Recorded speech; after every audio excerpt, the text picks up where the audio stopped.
Sipping his coffee in a quiet cafe, Keanu is stunned when two terrified identical twins run to him, begging, "Please, that man is not our dad." Drawn into their desperate plea, he uncovers a shocking case of identity fraud and risks everything to expose the imposter and reunite the boys with their real father. The coffee that changed everything.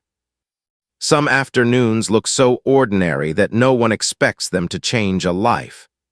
This one began with a man in a black jacket, sitting alone by the window, trying to disappear behind a cup of coffee and the low murmur of a city that barely noticed him. Keanu wrapped both hands around the warm mug, watching rain streak down the glass. It was one of those Gray Lowe's Angels days that made the whole city feel like an old movie, soft, faded, a little unreal. People passed by the cafe window with their own storms in their eyes, and he wondered how many of them were just pretending to be okay, the way he had learned to do for years. He had chosen this small corner cafe because almost no one bothered him here. The barista, a young woman named Amy, had learned not to make a fuss. She treated him like any other regular, asked about his motorcycle, complained about the broken espresso machine, laughed at her own bad jokes. It was a quiet kind of kindness, and he appreciated it more than the world would ever know.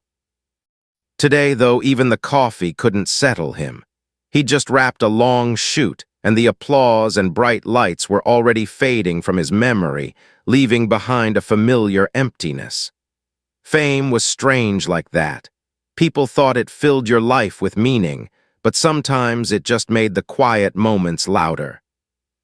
He took a slow sip, feeling the bitter warmth on his tongue, letting his shoulders drop. For a second, everything was simple. Just foam, porcelain, rain, the low hum of conversation, the smell of fresh pastry in the oven. Then the cafe door burst open so violently that the bell above it slammed against the wood with a sharp clang. Two small figures stumbled inside, almost falling. Identical boys, maybe 6, maybe 7, messy brown hair, denim jackets too big for their thin shoulders, sneakers splattered with mud. Their chests were heaving, eyes wide in sheer animal panic, like they had been running for their lives. They scanned the room in one frantic sweep. Their gaze landed on him. For one confused heartbeat, Keanu thought they recognized him from a movie. That happened sometimes, usually followed by shy smiles or shaky phones held out for a photo. He was already reaching for that old, practiced smile when the first twin bolted toward him. "Please," the boy cried, voice cracking. "Please, that man is not our dad." The words hit him harder than any stunt punch he'd ever taken. The second twin grabbed his sleeve with both hands, fingers trembling. "You gotta help us," he gasped.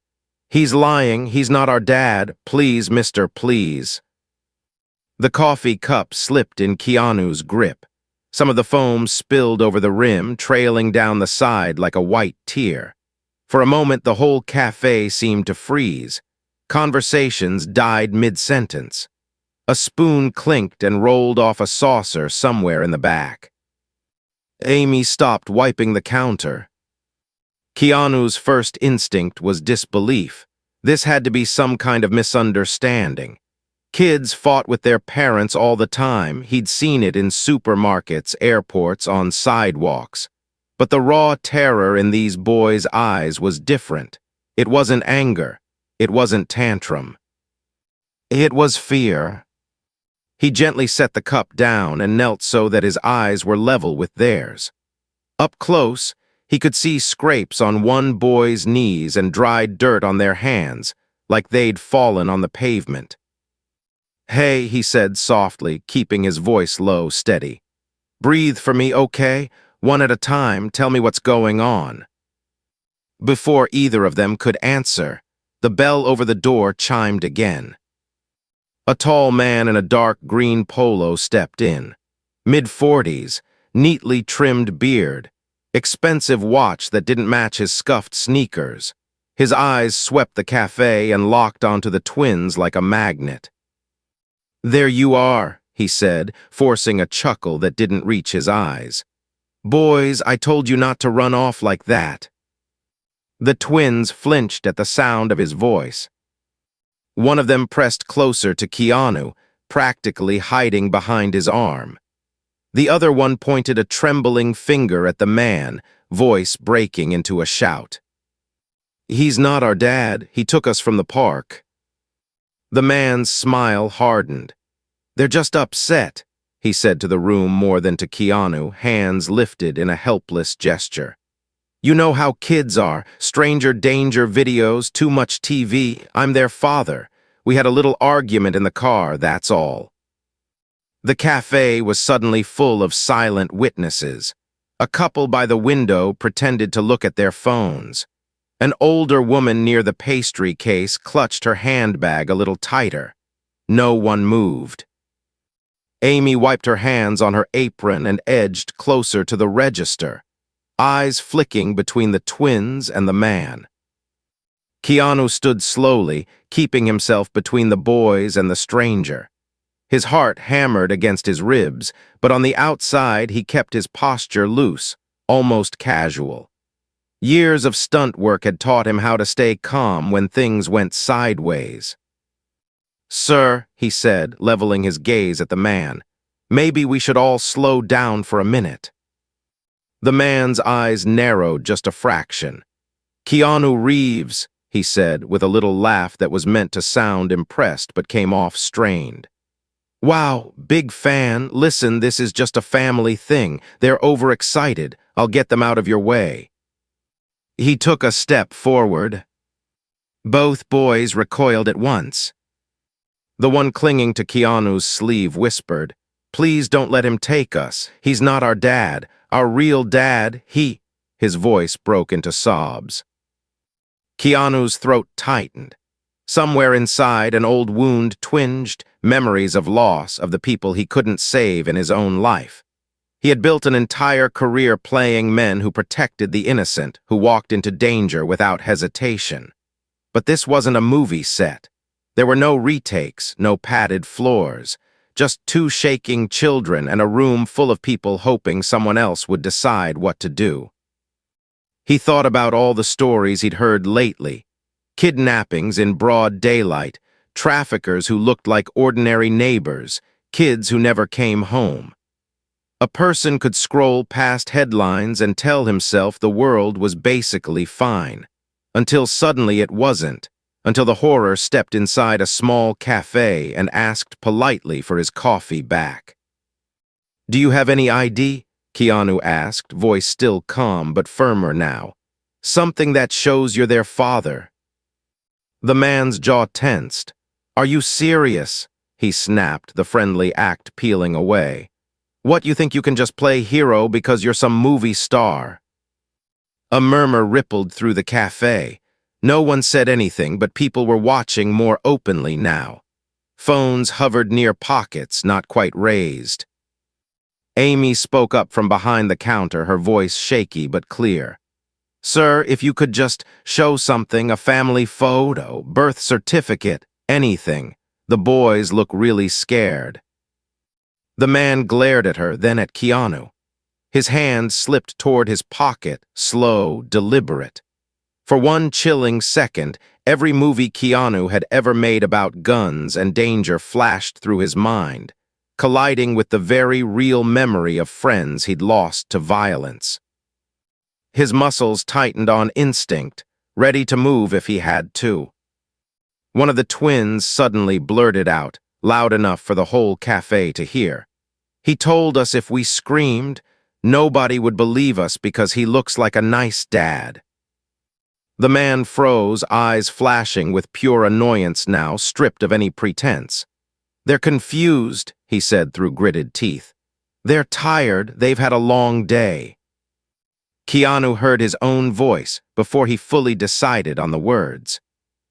"Then you won't mind if we call the police," he said. "They can clear up the confusion." The man's stare sharpened, calculating. In that instant, the easy option vanished. If this was really their father, the worst that would happen was an awkward conversation with officers and an embarrassed apology. But if he was, Keanu felt the weight of the choice land on his shoulders. Amy had already reached for the phone. Her fingers hovered above the keypad, eyes locked on Keanu, waiting for his signal. Around them, customers shifted, the fragile shell of ordinary life cracking a little more with every second. The man took another slow step closer, and something in his expression changed, something cold and dangerous flickering just beneath the surface. "You're making a mistake," he said quietly. "You don't know what you're getting yourself into." The twins tightened their grip on Keanu's jacket. One of them, tears streaking through the dirt on his face, looked up at him with a kind of desperate faith that made Keanu's chest ache. "You're John Wick," the boy whispered, as if naming a secret weapon. "You can stop him." For a heartbeat, the absurdity of it almost made Keanu laugh. They didn't see the tired man who still flinched at old ghosts. They saw the unbreakable character he played on screen, the one who always knew what to do, who never failed the people he tried to save. He swallowed hard. "Yeah," he said softly, just for the boys. "But right now I'm just a guy who won't walk away, okay?" The man's hand slipped fully into his pocket. Amy's thumb hovered above the last digit of 911. Every eye in the cafe followed that one small motion. Keanu stepped forward, putting his body squarely between the stranger and the twins, feeling every ounce of fear and responsibility crash into him at once. Just as the older twin tugged his sleeve and choked out a sentence that turned the entire moment upside down. "He took our real dad," the boy whispered, voice shaking. "And he looks exactly like you. A face like his." The words, "he looks exactly like you," hung in the air like smoke that wouldn't clear. For a heartbeat, Keanu forgot the whole cafe was watching. All he saw were two boys with matching eyes, looking at him as if he was the only solid thing in a world that had just tilted sideways. He swallowed the rush of questions and forced himself to breathe. Panic wouldn't help them. Calm might. "What's your name?" he asked the older twin softly. "Liam," the boy said, wiping his nose with the back of his hand. He nodded at his brother. "He's Noah." "Okay, Liam, Noah." Keanu kept his voice level. "What's your dad's name?" "Eli," Noah blurted out. "Eli Martinez, but everyone always says he looks like you. They always ask if he's you. They take pictures with him and laugh." Liam's fingers clenched tighter in Keanu's sleeve. "He took our dad at the park. He put him in a van. Our dad didn't wake up." Behind them, the man in the green polo let out a sharp, impatient breath. "They're confused," he snapped. "Some teen at the park probably said something about movies and they spun it into this story. Sir, I don't have time for this. I'm taking my sons and leaving." He took 2 quick steps forward. Keanu didn't raise his hands like in a choreographed fight. He just shifted quietly, so his body formed a wall between the man and the twins. His heart was beating hard now, but his voice stayed low. "You move one more step toward these kids," he said, "and we're waiting for the police together. Amy, call." Amy didn't hesitate this time. Her fingers flew across the keypad. "They're already on their way," she said, voice shaking. "I hit the emergency button when the boys ran in." The man's jaw clenched. His eyes flicked to the door, then to the windows, measuring exits. His right hand was still buried in his pocket, knuckles white. "Sir," Keanu went on, fighting to keep anger out of his tone, "if you're their father and everything is fine, you'll be glad the police checked. You'll clear this up and go home. If you leave now, no one in here is going to believe your story." There was a subtle shift in the room. A woman by the window stood up and rolled her stroller closer, blocking half the path to the door. An older man moved his chair just enough to narrow the aisle. No one was a hero, not really. They were just people who suddenly didn't want to be the ones who stayed quiet. The man in green noticed. His eyes hardened. The pleasant smile never came back. "Get away from them," he hissed. "You don't know anything about this." He yanked his hand from his pocket. For a split second, everyone flinched. It wasn't a gun. It was a set of car keys. Metal clattered as he spun them once around his finger. Then he lunged sideways instead of forward, slipping between two tables with a speed that didn't match his calm act. "Hey," Amy shouted. Chairs scraped. A cup shattered on the floor. Keanu vaulted past a table, the motion half instinct, half muscle memory from 100 stunt rehearsals. But this time there were no pads, no cameras, no director yelling, "Cut." The man burst through the cafe door and into the gray light outside. Keanu didn't think, he just ran. Rain had turned the sidewalk slick, and his boots slid for half a step before he found his pace. The man was already 10 yards ahead, sprinting toward the corner where the cafe's small parking lot opened onto the street. "Stop," Keanu shouted, more out of reflex than hope. The man didn't even look back. Somewhere behind him, he heard one of the boys scream, high and breaking.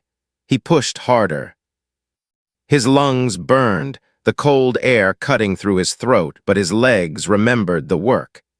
People on the sidewalk turned, double takes snapping into recognition, phones coming up out of reflex. To them, it probably looked like a movie scene had spilled into real life. To Keanu, it felt terrifyingly real. The man hit the lot and veered toward a dark gray van that sat almost invisible against the wet asphalt. He jammed the key into the lock with practiced speed. The engine coughed to life. Keanu reached the passenger side just as the tires squealed. He grabbed the door handle with both hands and yanked. It was unlocked. The door flew open an inch, then more, the van still rolling, the force trying to tear the grip from his fingers. For a moment he was half running, half dragged, boots skidding in the water. He could see the driver's profile, jaw tight, eyes wild, and beyond him in the dim back of the van. There, shoved against the floor, was a man with his wrists zip-tied in front of him. Long, dark hair hung over his face, soaked with rain and sweat. A strip of gray tape covered his mouth. The man lifted his head. Through the curtain of hair, their eyes met. Keanu's breath caught. The face was bruised, one cheek swollen, but the shape of it, jawline, nose, the way the eyebrows curved, it was like staring into a cracked mirror. Not perfect, but close enough that the world tilted for a heartbeat. The van jerked, hitting a pothole. Keanu's fingers slipped on the wet metal. He had a split-second choice: hold on and risk going under the back wheels, or let go and live to try again. He let go. He stumbled, went down hard on one knee, pain shooting up his leg. The van's tires sprayed cold water across his chest as it shot out of the lot and into traffic, horn blaring, fishtailing on the wet street. He lay there for a second, soaked, heart pounding. The image of that taped, familiar face burned into his mind. Behind him, sirens began to wail somewhere in the distance, growing louder. Back inside the cafe, two little boys were waiting for him with the kind of hope that could break a man in half. And the only thing he knew for sure was that the stranger who just escaped had a hostage with a face almost identical to his own. Promises in the rain. Rain dripped from his hair into his eyes as he pushed himself back to his feet. His jeans were ripped at the knee, a ring of raw red already blooming where it had slammed into the ground. The van was gone, swallowed by the slow, angry river of traffic. Keanu forced himself to focus, imprinting every detail he could remember. Dark gray van, a dent in the rear bumper on the left side, a cracked tail light ringed in old tape. Part of a license plate, 8ZP maybe 3, or 8, he wasn't sure. It had all blurred together with the rush of adrenaline. He turned and limped back toward the cafe, his pulse still thundering. People on the sidewalk stared openly now, some filming, some whispering. He ignored the cameras completely.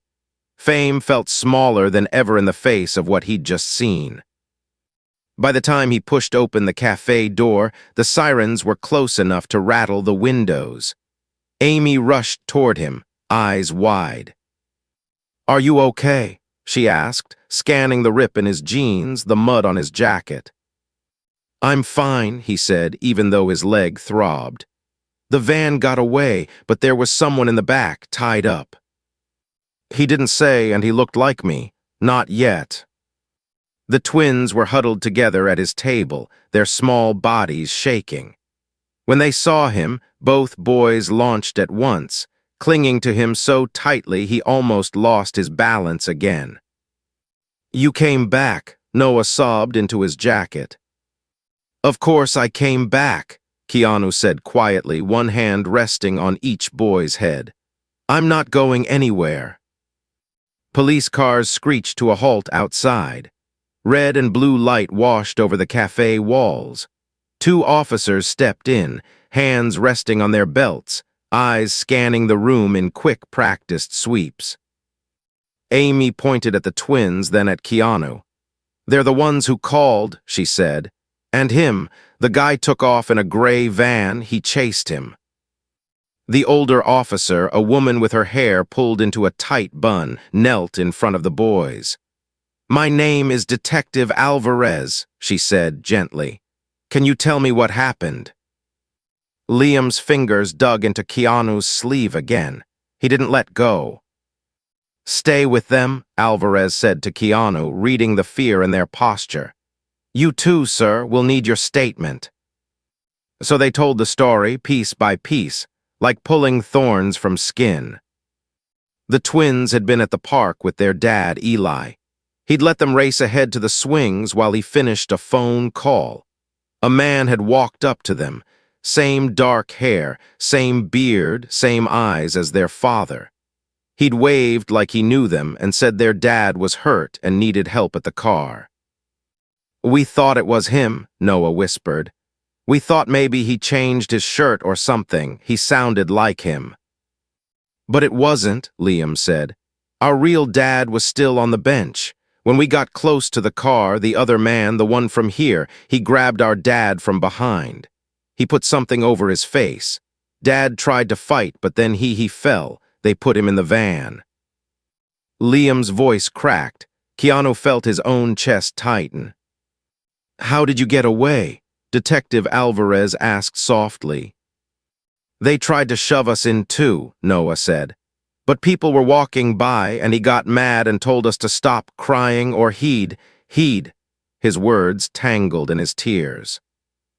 Liam picked up the thread. "He said if we ran, no one would believe us because he looks like a normal dad. So when they were arguing, I grabbed Noah and we ran. We hid behind a tree, then behind some cars, and then we just kept running until we saw this place." Detective Alvarez nodded slowly, taking notes. She'd heard a lot in her career, but there was something about their small, steady voices that seemed to etch itself into her expression. "Why did you come to him?" she asked, flicking her eyes toward Keanu. Liam wiped his nose. "Because Dad always said if we were ever really in trouble and we saw you in public, we could trust you. He jokes about looking like you, but he says you're kind. He told us you gave up your seat on the subway once. He showed us videos of you talking about being nice." He sniffed. "So when we saw you in the window, we thought maybe God was helping." Whatever wall Keanu had built around his heart, this morning cracked a little more. He thought of all the times he'd tried to be polite, to be gentle, even on days when he wanted to disappear. Dee never imagined it might lead to two boys sprinting toward him in wet sneakers, trusting him with the most important thing in their world. Detective Alvarez turned to him. "You said you saw someone in the van." "Yeah," he said. "Male, dark hair, beard, taped mouth, zip-tied hands. His face was similar to mine, similar enough that I stared for a second." "Like a double?" she asked. "Not exact," Keanu said, "but close. People confuse me with photos of myself from 10 years ago all the time. It felt like that, like looking at an old picture that got roughed up." Alvarez studied him for a moment, then motioned to another officer. "Get that bolo out now. Dark gray van, partial plate 8ZP, left rear dent, cracked tail light. I want every traffic camera within 10 miles pulled." She turned back to the twins. "Do you have any other family nearby? Mom, grandparents?" The boys went quiet. "Our mom," Liam started, then stopped. His lip trembled. "She died last year, it's just Dad." The words hit harder than any punch. Keanu felt them settle like weight on his shoulders. These kids had already lost one parent. He couldn't stand the idea of them losing another. "We'll call child services," Alvarez said gently. "They'll find a safe place for you tonight while we look for your dad." Noah's grip tightened in panic. "Can we stay with him?" he blurted, nodding at Keanu. "Please, we don't know anyone else." The request sliced straight through his sense of what was simple and what was safe. He was an actor, not a social worker, not trained for this. His life was full of travel, cameras, strangers. Adding two traumatized kids to that chaos was the kind of thing any practical person would say no to. But he remembered the way they had run to him, trusting him before he'd said a single word. He remembered the terror in their voices when they said, "That man is not our dad." He also remembered being a lonely young man himself once, drifting through a city that didn't care if he existed, wishing someone would simply stand still beside him and not leave. "I'll stay with them until something is arranged," he said quietly. "Whatever's allowed, I'm not walking away." Detective Alvarez studied him, weighing the risks. She knew who he was. She knew this would be a headline by morning. But she also saw the way the twins had glued themselves to his side, how their shoulders only loosened when he spoke. "We'll have to clear it with my captain and with social services," she said. "But for now, you ride with us, all of you. We can talk at the station." The ride to the precinct felt strangely small, 4 of them squeezed into the back of a patrol car, rain streaking across the windows like moving veins. The boys leaned against him, exhaustion finally dragging at their eyelids. Noah sniffled quietly. Liam stared out at the passing lights, jaw clenched like he was trying not to cry again. To distract them, Keanu started talking. Not about fear, but about training days on set, about how many times he had to fail a stunt before getting it right, about the bruises that never made it into the final cut. "Movies make it look easy," he said softly. "But real courage is just trying again even when you're scared. That's what you two did today. You ran, you told the truth when it was hard. That's braver than anything I've done on camera." Liam glanced up at him. "But you fell," he said, "back there when you tried to stop the van." "I did," Keanu said. "And I got back up. That's what matters. I'm going to keep getting back up until we find your dad. Deal?"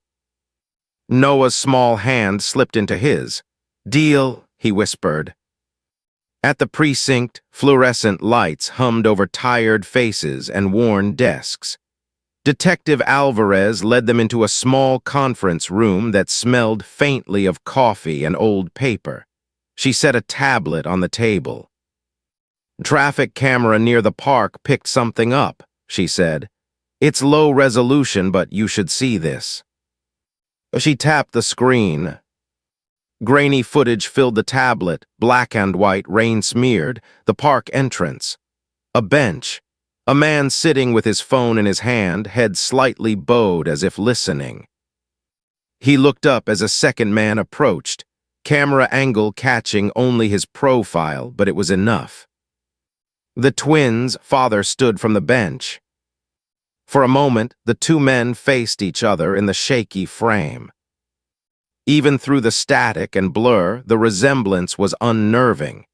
Eli's face and Keanu's were not identical, but they shared enough angles to confuse anyone at a glance. Same dark hair, similar build. The kind of resemblance that made strangers do double takes. Liam inhaled sharply. "That's Dad," he whispered. On the screen, the second man stepped behind Eli, something flashing near his face. A cloth, a hand, it was hard to tell. Eli jerked, stumbled. The footage jumped as the camera auto-focused, and then a third shape, a man in a dark green polo, appeared at the edge of the frame, scanning the street as if checking for witnesses. The clip ended. Detective Alvarez exhaled slowly. "We ran facial recognition," she said. "The system flagged the man from the van as you, Mr. Reeves. It tagged you standing by the bench, not Eli." She swiped again, showing a second screen, Keanu's own face from red carpet photos, side by side with the grainy park image and Eli's DMV picture. The algorithm had drawn digital boxes around all of them, percentages of similarity glowing in the corner. "Computer thinks you and their dad are the same guy," Alvarez said. "So whoever planned this knew exactly what they were doing. They used his resemblance to you to trick the boys, and maybe to hide from cameras, too." She looked up at him, eyes narrowing with a new worry. "Mr. Reeves, I need to ask you something important," she said. "Do you have any relatives we don't know about? A brother, a cousin, anyone who might look like you and have a reason to want this man?" Keanu shook his head slowly. "No brother," he said. "No cousin that close, just a lot of people in the world who share a few lines with my face." Liam's chair scraped softly against the floor as he stood. His small hand found Keanu's again, tighter than before. "Does this mean they took Dad because he looks like you?" he asked in a small, stunned voice. "Because people think he's you." The guilt hit like a wave, even though Keanu knew it wasn't fair, even though his mind told him you didn't choose this. Somewhere out there, a man who had simply lived his life with a familiar face was in the back of a van because of it. Keanu knelt so he was eye level with Liam and Noah, his knees protesting the movement. "This is not your dad's fault," he said quietly. "It's not mine either. It's the fault of the people who chose to hurt him. They made that choice, not us." "But they might come back," Noah whispered.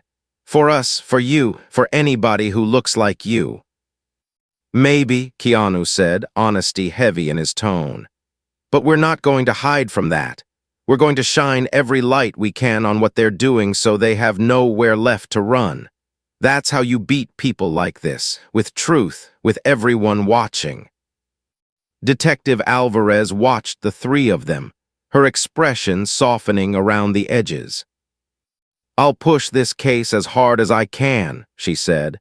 "But they're smart and fast, and this is bigger than one precinct.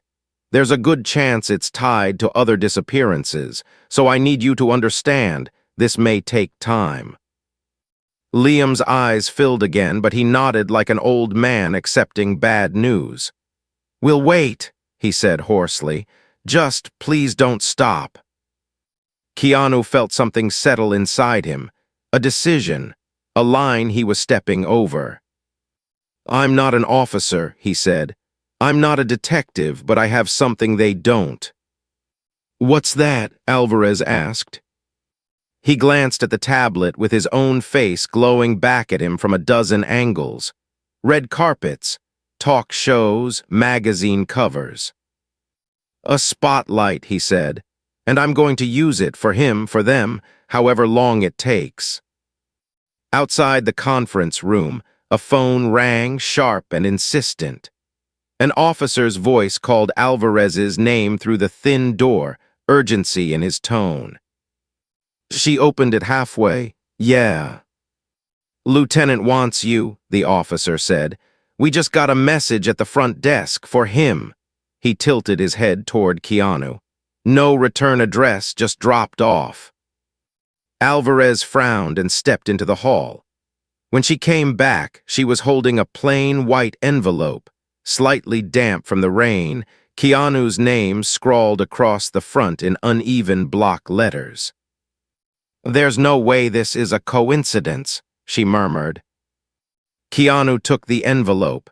The paper was cold against his skin like it had just come from outside. The twins watched, holding their breath. He slid a finger under the flap and opened it. Inside was a single photograph. It was the café from earlier that day, seen through the window. Two small boys pressed against him in the booth, his head bent toward theirs.